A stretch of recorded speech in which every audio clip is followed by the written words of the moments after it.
Mesdames, Messieurs, bonjour et merci de nous choisir pour un nouveau forum.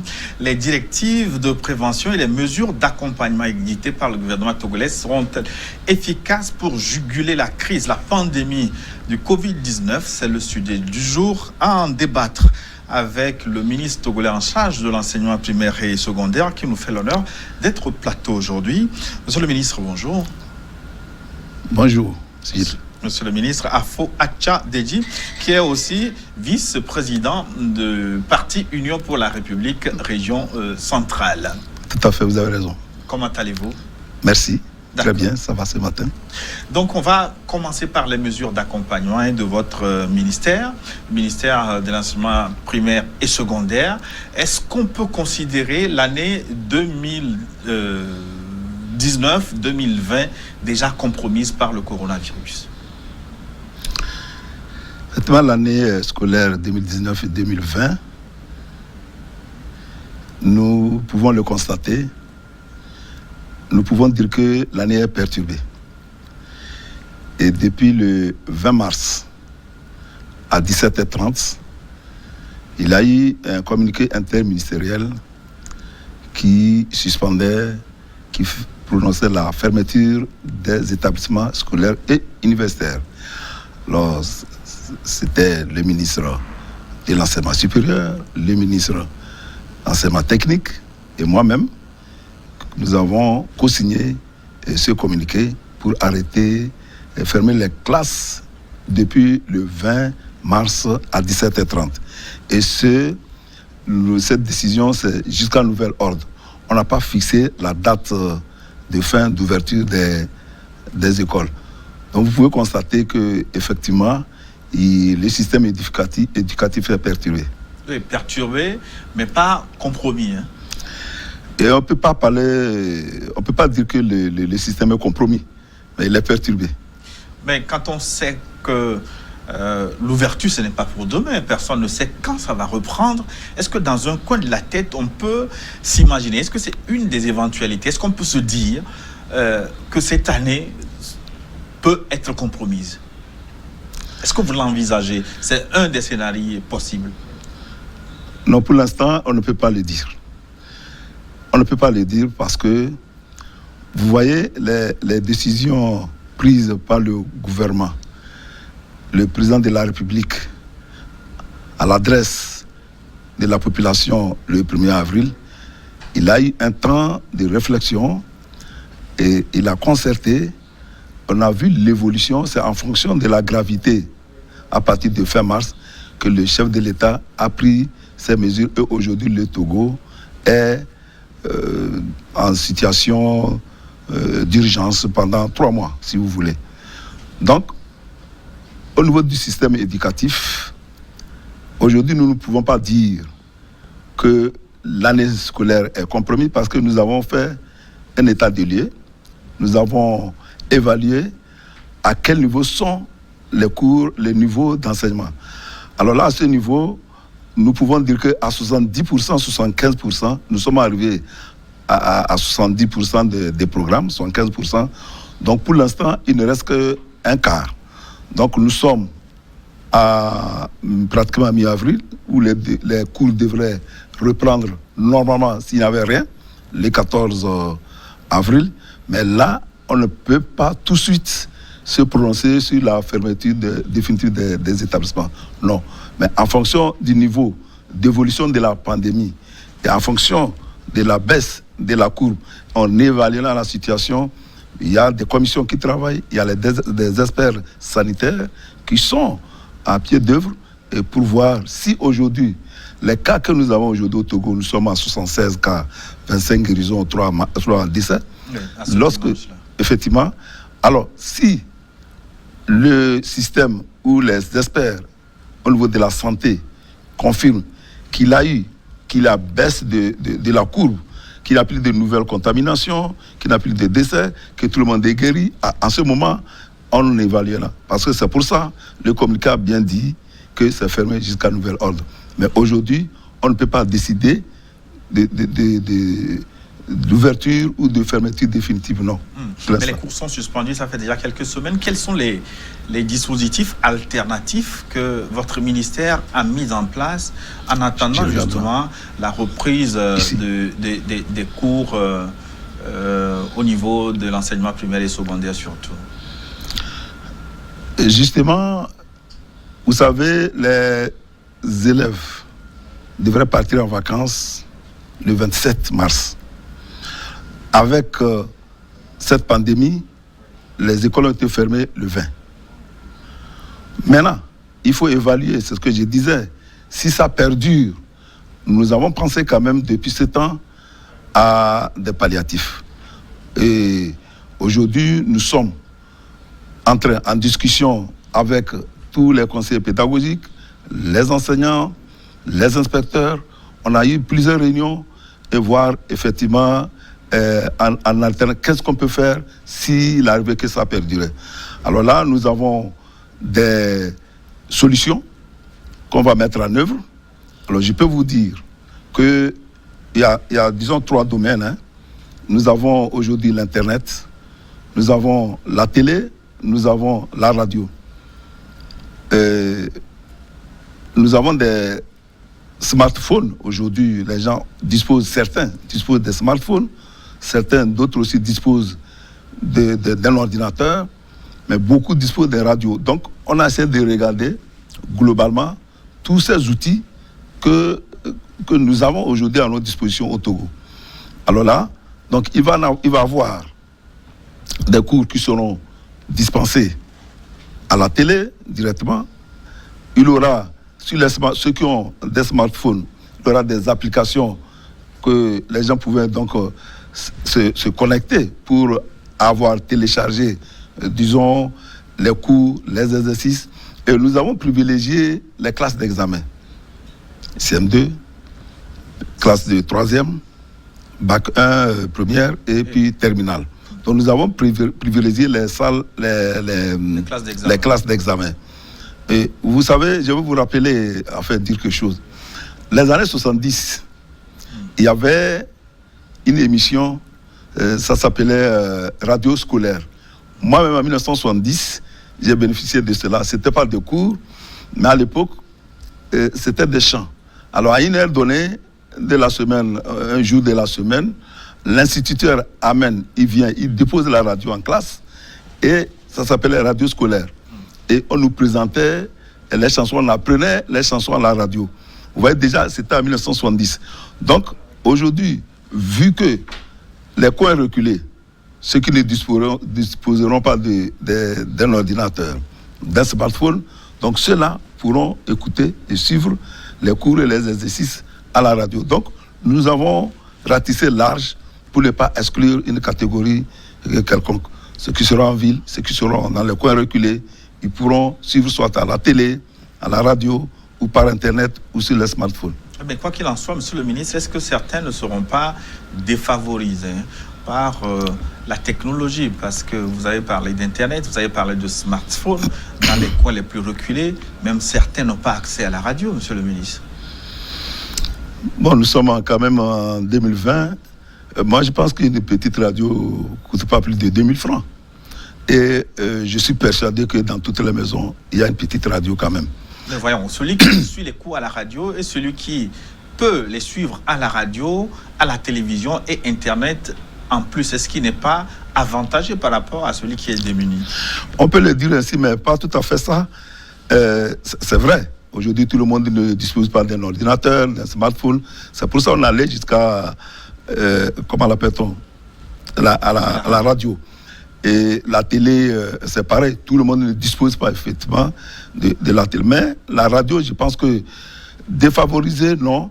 Nous allons essayer de faire de telle sorte que tout le monde puisse quand même, d'une manière ou d'une autre. Parce que l'enfant qui est à la maison, c'est ce que nous disons d'ailleurs, il y a les parents. Les parents doivent l'assister. Et les pédagogues, bon, ils vont expliquer comment faire pour suivre effectivement les cours et s'exercer à la maison. Est-ce que ce n'est pas l'occasion pour penser à un programme qui puisse doter justement les élèves, les apprenants d'outils technologiques pour pouvoir suivre les cours en ligne dont vous parlez? Justement, c'est que c'est une situation qui nous a surpris. Oui, une situation de crise. Donc, en situation de crise, gestion des crises. Si vous vous rappelez, dès que j'ai pris fonction, j'ai fait une tournée à l'intérieur du pays, j'ai annoncé qu'aujourd'hui, il est temps qu'au niveau du système éducatif, des apprenants comme des enseignants, qu'on introduise l'anglais à l'école primaire et que aujourd'hui, le numérique, on ne peut pas échapper. On doit aller vers là. Et on ne savait même pas, à l'époque, quand je parlais, on ne parlait pas de Covid-19. Vous voyez? Bon, donc là, c'est une situation de crise qui est là. Donc pour l'instant, il faut commencer, il faut avoir quelque chose. Et nous allons démarrer et on verra bien au fur et à mesure. Ça et là, monsieur le ministre, en plus de vos initiatives ou en complément, des initiatives sont prises ça et là pour des cours alternatifs. On va suivre l'exemple du club Le Littéraire qui propose des cours solidaires, surtout aux apprenants en classe d'examen, 3e, classe de première et terminale, des cours sur les plateformes WhatsApp. On va le suivre avec le secrétaire général de l'association, Victor Bel Pétémé, et vous nous direz tout à l'heure ce que vous pensez de ces initiatives pour appuyer ce que le ministère fait déjà.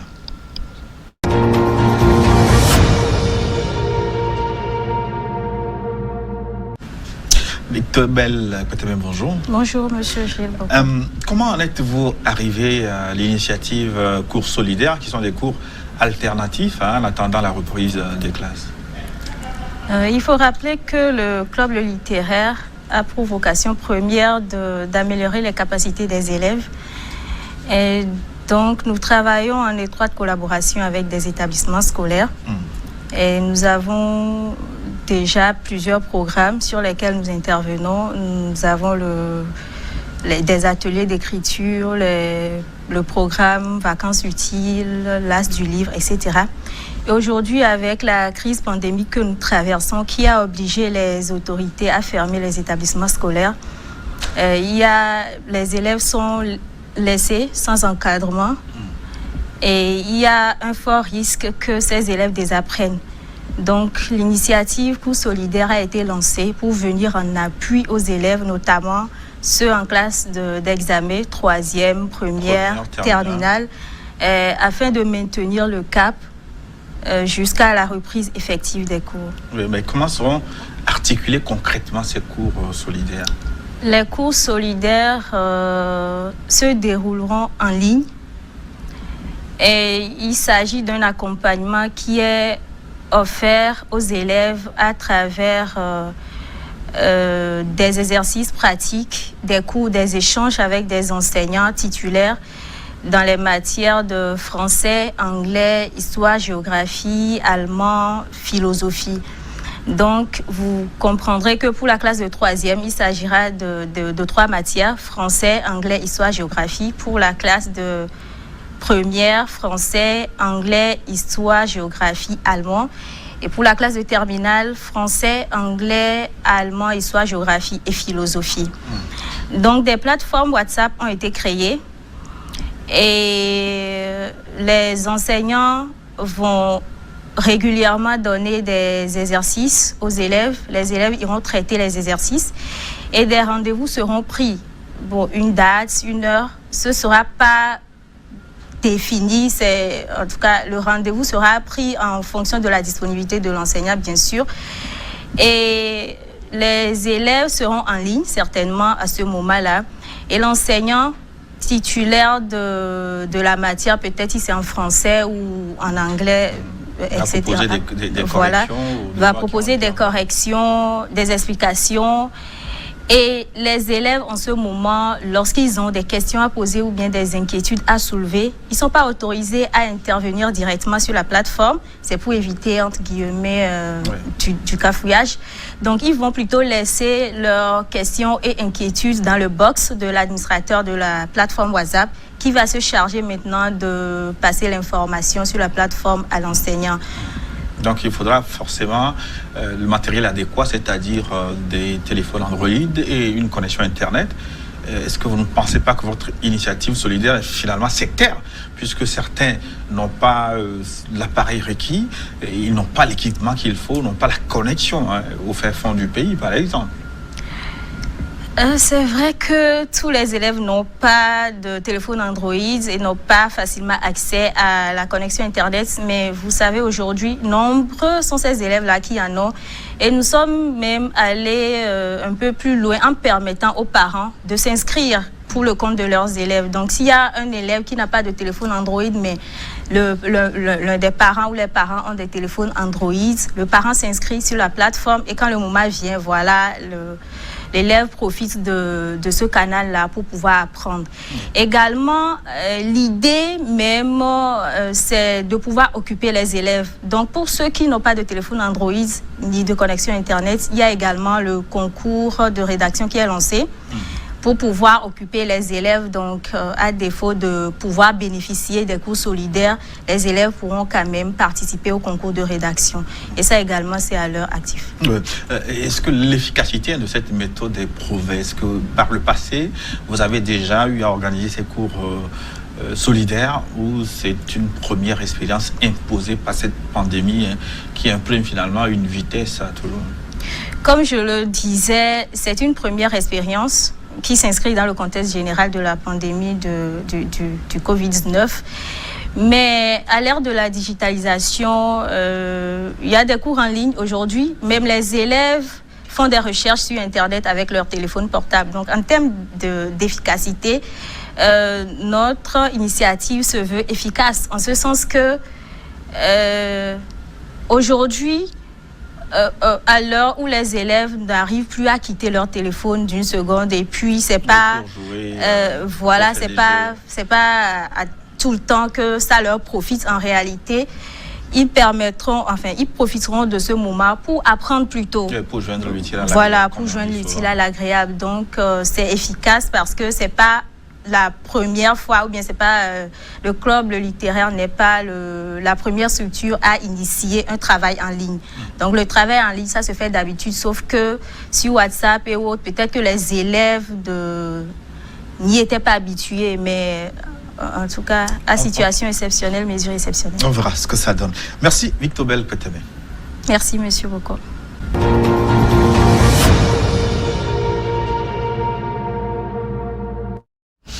Monsieur le ministre, Afou Tchadedi, vous avez suivi mademoiselle Victobel Peteme. Il y a plusieurs de ces initiatives pour accompagner les apprenants en attendant la reprise. Que pensez-vous de ce que les citoyens font en complément aux efforts du ministère? Effectivement, vous savez, lorsque les élèves reçoivent des cours dans les établissements, quand ils reviennent au domicile, à la maison, et il y a un accompagnement des parents, il y a des maîtres de maison. Donc, c'est des initiatives à encourager. Et je pense que c'est dans ce sens, ça permet à l'enfant d'être occupé à la maison, réviser ses cours. Mais nous, au niveau du ministère, c'est d'une manière générale.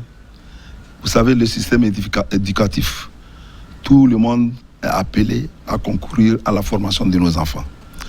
Donc, de telles initiatives sont encouragées et ça vient, disons, étoffer ce que nous sommes en train de dire. Voilà ce que je pourrais dire, mais c'est des initiatives à encourager. Alors, en ce qui concerne les classes des AMES spécifiquement, est-ce que de nouvelles échéances seront annoncées? Est-ce que vous y travaillez ou vous garderez les dates des examens qui ont été déjà fixés? Les dates initialement prévues, le bac 1 devra avoir lieu 26 mai, le bac 2 23 juin, 22 juin et on finira par CPD le 25 juin. Mais pour le bac 1, il faut dire que c'est déjà compromis. À ce stade, nous devrons réévaluer avec les inspecteurs et les enseignants. Effectivement, le bac 1, ce qui est sûr, on ne peut pas respecter la date qui est prévue. Mais c'est pour ça je parlais tout à l'heure de l'évolution. Si la courbe est en baisse, si aujourd'hui il n'y a plus de nouveaux cas de contamination, aujourd'hui la plupart qui sont infectés sont guéris, à ce moment on révalue. Il est trop tôt aujourd'hui de dire, ça serait hasardé, de dire aujourd'hui que nous programmons telle date, tel jour pour les examens. Donc en fonction de la situation, de l'évolution au Togo, on envisage. Mais pour les apprenants, c'est quand même difficile un peu. Hein. Quand on va à un examen, on se prépare en fonction de la date retenue. Donc, est-ce qu'il ne serait pas déjà intéressant d'avoir des dates indicatives en attendant peut-être de confirmer? Non, je le répète, on y travaille. Nous avons... tous les acteurs sont impliqués. On y travaille, mais on ne peut pas tout de suite programmer. Ça serait inutile à mon avis de dire aujourd'hui, si vous savez, nous sommes en état d'urgence, c'est pour 3 mois. Bon. Est-ce qu'il faut programmer les examens pendant cette période ou pas? Vous voyez, donc déjà, l'état d'urgence c'est 3 mois. Il faut attendre en fonction de la situation et on prendra des mesures nécessaires. Alors, on va prendre le cas spécifique de l'enseignement privé. L'enseignement privé qui représente une grande part du secteur de l'éducation au Togo. Quels sont les accompagnements que vous avez prévus pour ce secteur, notamment pour les enseignants du privé qui sont un peu laissés sur le carreau durant cette crise-là? Vous savez, l'État donne des subventions au privé confessionnel. On ne peut pas dire qu'ils sont laissés sur le carreau. Et pour 2020, l'État a déjà mis 5 milliards dans le confessionnel. Donc, la contribution de l'État s'est déjà versée. Et pour l'instant, vous savez, quand il y a un problème, là, la crise est là, on a essayé de voir certaines couches sociales, mais tout ça, c'est en fonction de l'évolution. Vous savez, le chef de l'État, il est soucieux pour toutes les populations, surtout le secteur éducatif. Ça lui tient à cœur. Donc, le système éducatif, les privés, les établissements privés, on ne peut pas les laisser sur le carreau. Non. Aujourd'hui, les enseignants du public, ils ont effectivement les salaires, mais c'est les confessionnels. C'est pour ça que l'État met de l'argent pour la subvention à ces établissements-là. Donc, à partir du moment où ils reçoivent déjà la part de l'État, on ne peut pas dire qu'ils sont laissés pour compte. Oui. Vous parlez du privé confessionnel. Il y a aussi le privé, l'enseignement privé, pur et dur. Ceux-là, la plupart, ne perçoivent plus de salaire. Quelles mesures concrètement vous prenez pour les accompagner? Parce que la question nous revient souvent. Tout à fait. Et là-dedans, il y a beaucoup d'enseignants, ce que nous appelons les enseignants volontaires. Ils sont au niveau du public, ils sont au niveau du privé.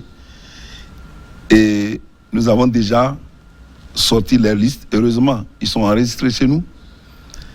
Et au total, ils sont 11 883. Et c'est enregistré. Le chef d'État a demandé la liste, a demandé le fichier, de savoir combien ils sont. On lui a fait la situation. Et si le chef d'État l'a demandé, ce n'est pas pour rien. Vous voulez dire que dans les jours à venir, des décisions, des mesures d'accompagnement spécifiques pourraient être prises à l'endroit de ces enseignants de l'enseignement privé? Vous savez, il y a un système qui est en train d'être mis en place où certaines couches ont commencé à bénéficier de... Je voulais parler de novices, peut-être on reviendra. On reviendra sur mais je répète que si le chef d'État demandait la situation de ces enseignants-là, ce n'est pas pour rien. Donc, on peut espérer. Mais vous me tendez une belle perche donc, pour parler justement des mesures d'accompagnement du gouvernement togolais. On va commencer par le projet, l'initiative Novici.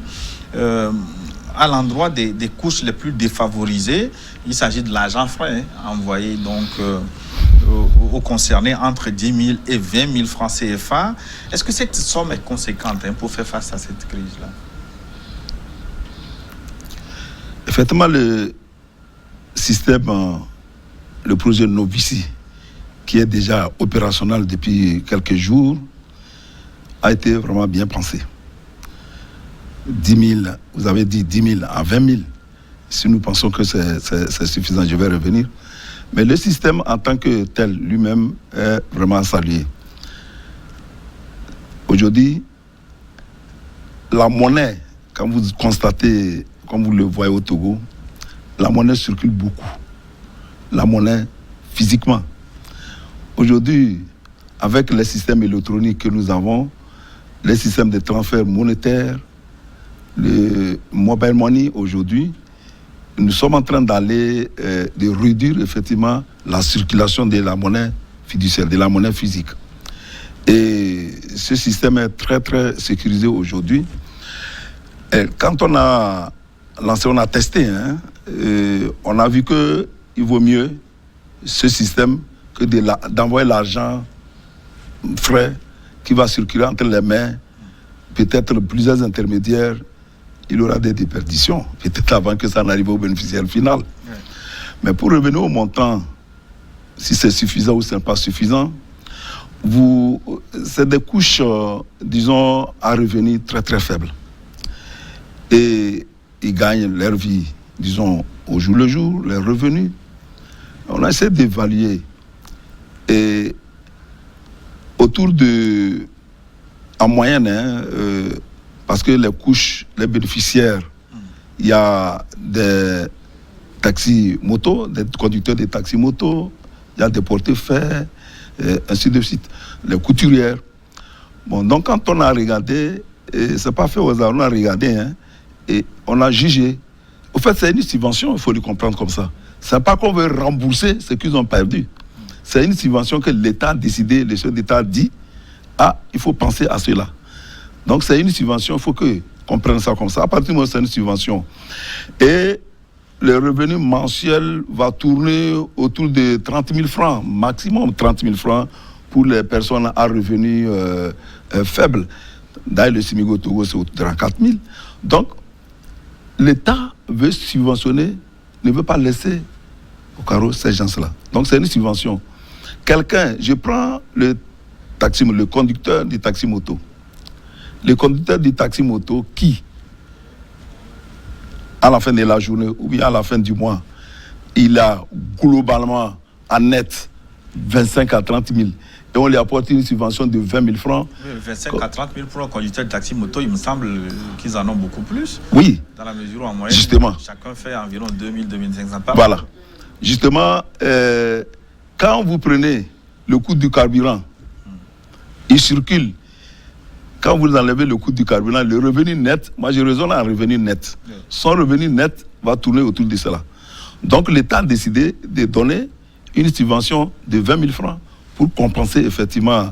C'est pas comme je dis, c'est pas pour le rembourser complètement son revenu, mais c'est une subvention. Oui, moi je me suis interrogé sur la taille de la cagnotte parce que dans d'autres pays, comme au Sénégal par exemple, c'est 186 000 environ. Au Gabon, ça fait environ 150 000. Bon, est-ce que la somme que vous proposez sera réévaluée au fur et à mesure ou ça va rester sur...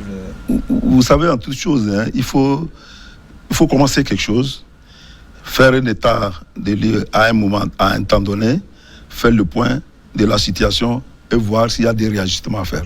Donc pour l'instant, comme j'ai dit, les SMIC au Togo, c'est tout 34 000. Donc les revenus que les portefeuilles, les couturières, les taxis motos, on évalue autour d'un revenu net de 30 000. Donc si on donne 20 000 aujourd'hui, moi je pense qu'on pourra effectivement regarder après.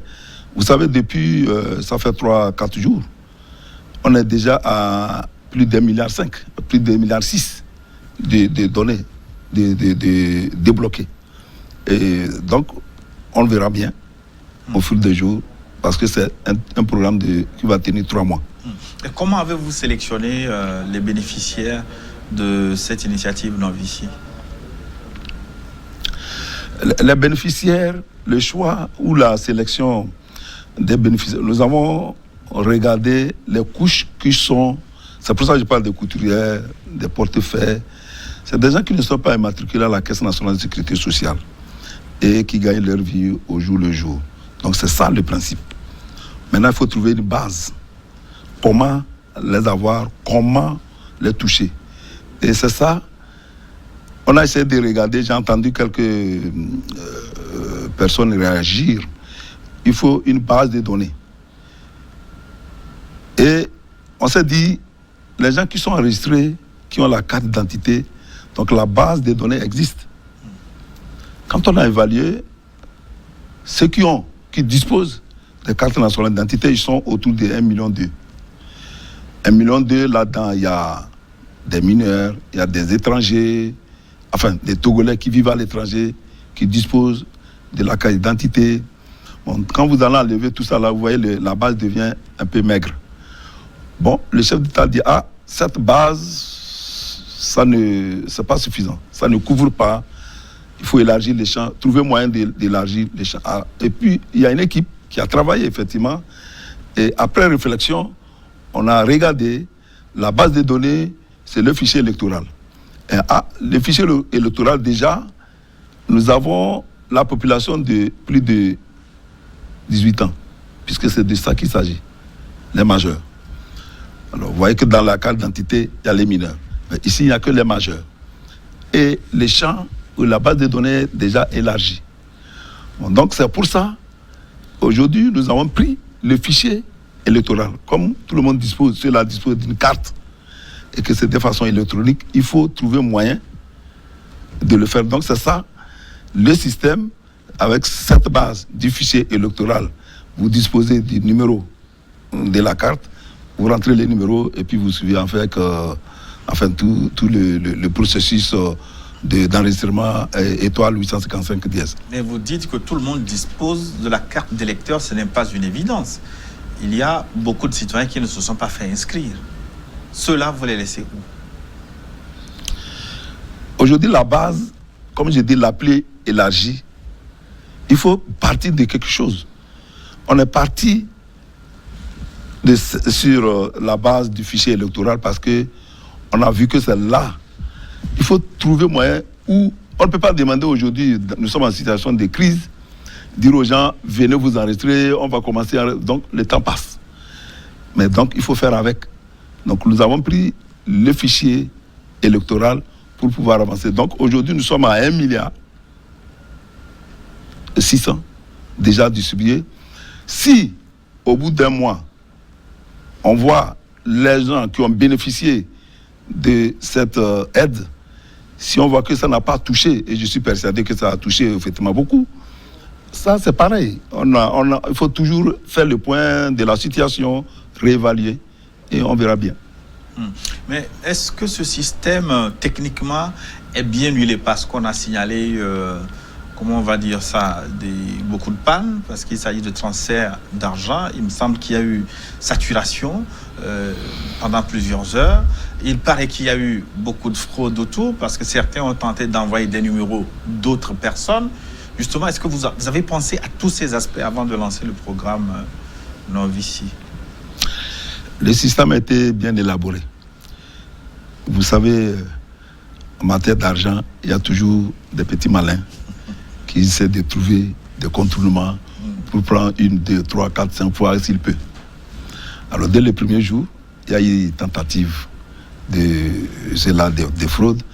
Mais aujourd'hui, ce qui est bien avec le système, c'est que c'est tracé. Ceux qui ont tenté, heureusement on a pu reprendre. Ceux qui ont tenté, si on veut les poursuivre, on peut. On connaît, on sait. Donc le système est très, très bien huilé. Maintenant, quand vous devez parler de saturation de la plateforme, justement, dès le départ, il y a eu au niveau des plateformes des opérateurs quelques saturations. Mais ça a été rapidement maîtrisé. Aujourd'hui, tout est bien. Tout est bon, tout marche. Vous savez, on a voulu autoriser quelqu'un qui est dans un village, qui dispose de sa carte, son papa ou sa maman illettré, qui ne peut pas saisir le numéro et rentrer, se connecter, s'enregistrer, on a pensé, on dit, bon, il faut l'aider.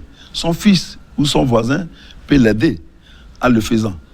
Mais c'est là qu'on a constaté qu'il y a des petits malins qui ont pris certains numéros et on autorisait qu'un numéro peut même aller 2 ou 3 fois. Mais rapidement, quand on a senti qu'il va y avoir que les gens ont tenté de frauder, on a arrêté tout ça là.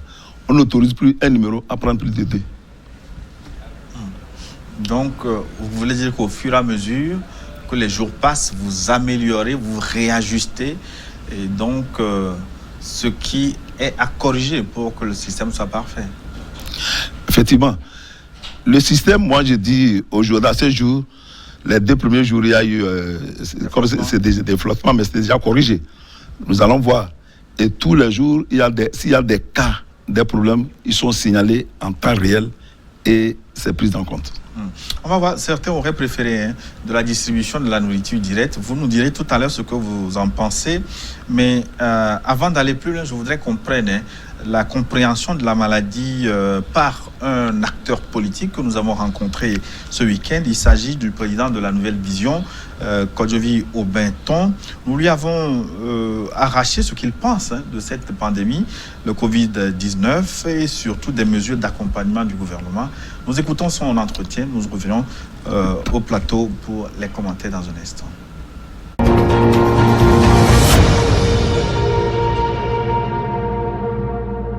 Je dirais premièrement que ce n'est pas une question d'expliquer à la population de quoi il s'agit, mais c'est une question de faire savoir à la population que le monde fait face à une situation très grave, très sérieuse. Une situation à laquelle nous devons tous faire union pour pouvoir chercher à aller au-delà. Et vous allez voir dans le monde entier, que ce soit aux États-Unis, en Europe ou en Asie, tous les leaders, toutes les populations se sont lancés dans la recherche d'une solution à cette pandémie. Donc c'est un cas que personne, je pense quand même que personne n'a vu venir. Un cas, et c'est pourquoi certaines personnes l'appellent une guerre contre un ennemi invisible. Donc je pense quand même que c'est une situation atroce dont fait face le monde, une situation à laquelle nous devons tous alerter nos populations pour que chacun de nous puisse se mettre au travail, se mettre en action pour qu'on puisse aller au-delà de cela, parce que nous avons beaucoup de défis qui nous attendent.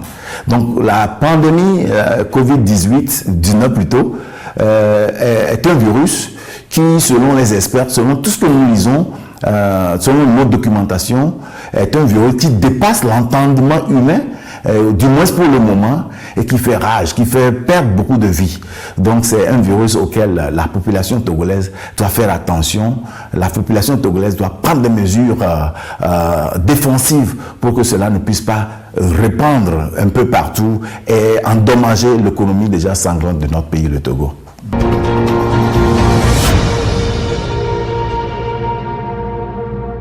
En analysant un tout petit peu, je pense quand même que nous, Togolais, vu la situation, surtout socio-économique, et la situation politique que nous avons traversée jusqu'à la date d'aujourd'hui, vu la pandémie à laquelle nous faisons face, et vu les décisions prises, oui, il y a des choses à saluer, mais il y a toujours des manquements auxquels nous tous acteurs, que ce soit des acteurs de la vie politique, de la vie sociétale de notre pays, nous devons y contribuer. Le gouvernement, selon les rapports, selon leurs communiqués, selon les actions déjà entreprises sur le terrain, a pris certaines mesures, surtout envers le support des populations, envers la mise en application des mesures barrières contre le coronavirus et envers la sensibilisation. Je pense quand même que ce sont 3 grandes lignes très importantes sur lesquelles le régime devait agir, et le régime a agi. Maintenant, si nous prenons, peut-être nous détaillons un tout petit peu, chacune de ces décisions, oui, chacun de nous aura quelque chose à y apporter. Donc pour moi, aujourd'hui, je pense quand même que le gouvernement a pris certaines décisions, mais il y a des apports que nous pourrons apporter en tant que citoyens qui veulent le bien-être et le mieux-être de notre pays, le Togo.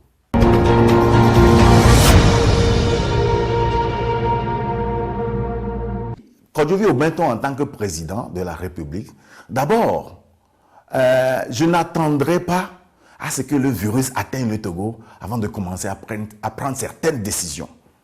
Mais je pense que nous ne sommes pas à l'époque où nous allons porter des critiques sur ce qui a été fait. Parce que nous sommes toujours dans une crise où ce dont on a besoin, ce sont des idées, des apports de solutions qui pourront alléger notre population. Donc ce que je souhaiterais, ou bien ce que j'aurais imposé à mon gouvernement en tant que président de la République, c'est de donner 72 heures à tous les Togolais.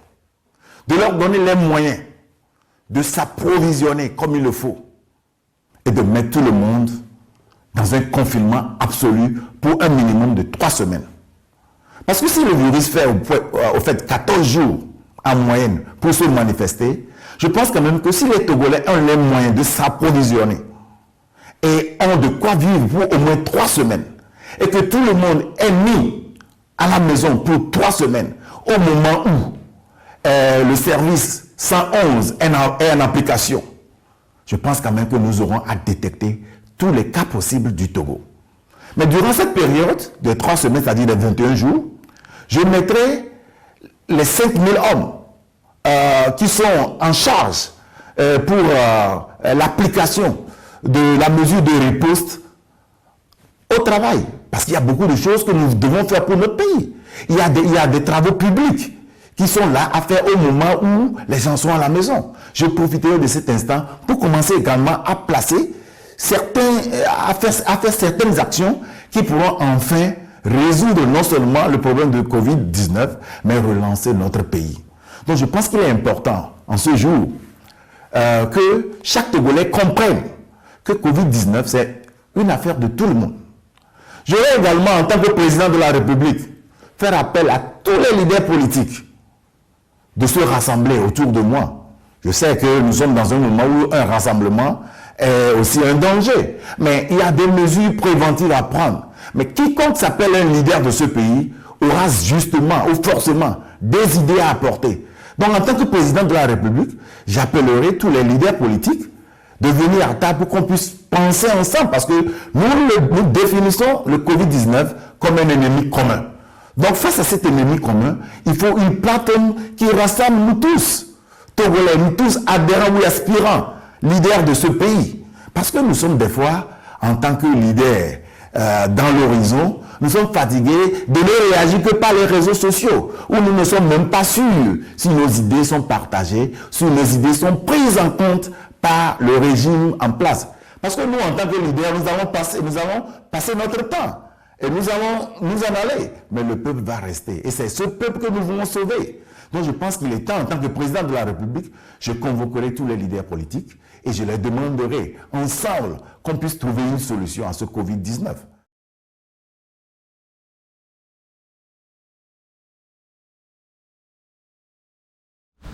Voilà, Kojovi Obenton, président de Nouvelle Vision. Monsieur le ministre Fo Atchadedji, vous l'avez suivi. Il a fait un certain nombre de remarques. D'abord, il estime que vous avez pris du retard pour mettre en place la machine de la riposte. Est-ce que c'est vrai? Effectivement, je l'ai écouté. Mais je ne pense pas que ce qu'il dit est très juste. Le chef de l'État a réagi. Peut-être, s'il veut faire allusion au discours du chef de l'État, peut-être, oui. Mais le chef de l'État, il y a un premier conseil des ministres rapidement qui a été convoqué à propos de ça. Et vous savez, c'est la Chine. Le virus, je crois, la ville de Wuhan. C'est de là que c'est parti. Qui aurait cru aujourd'hui? On a vu la réaction pendant un certain temps jusqu'à un temps récent au niveau des États-Unis. Comment dès le début les États-Unis ont réagi et aujourd'hui les États-Unis sont les plus touchés avec plus de 500 000 infectés, plus de 20 000 morts. Au Togo, les mesures, les dispositions ont été vite prises en mettant en place d'abord au niveau du ministère de la Santé rapidement, qui faisait le point au jour le jour au président de la République. Et ce n'est pas que c'est parce que le président a parlé, s'est adressé à la nation le 1er avril.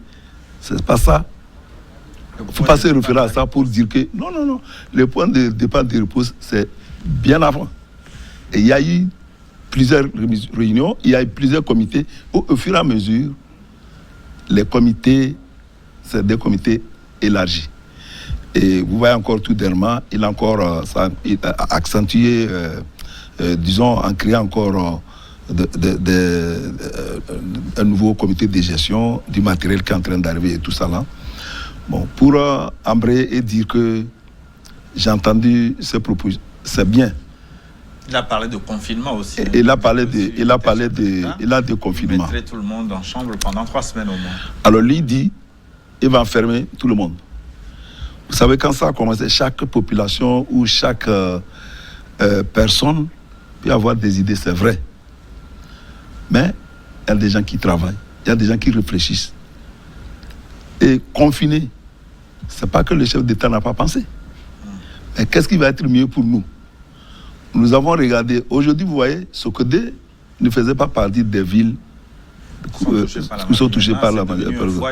C'est devenu un foyer, Sokodé. Vous voyez, non? Donc, confiner, enfermer les gens 2 semaines, il dit, bon, oui, lui va distribuer pour permettre les gens de s'approvisionner et s'enfermer pendant 3 semaines. C'est son point de vue. J'ai mon point de vue. Vous avez votre point de vue. Maintenant, lui dit, il faut que le chef d'État appelle les partis politiques pour venir autour de lui. Oui, pour faire un front commun. Oui. Ça, vous allez répondre à cette question parce que nous allons marquer une pause pour une nouvelle édition de journal. On revient dans une dizaine de minutes pour la suite et nous précisons également que les téléspectateurs pourront cette fois poser les questions en direct sur nos réseaux sociaux, WhatsApp, Facebook et Twitter. À tout de suite pour la suite. Merci.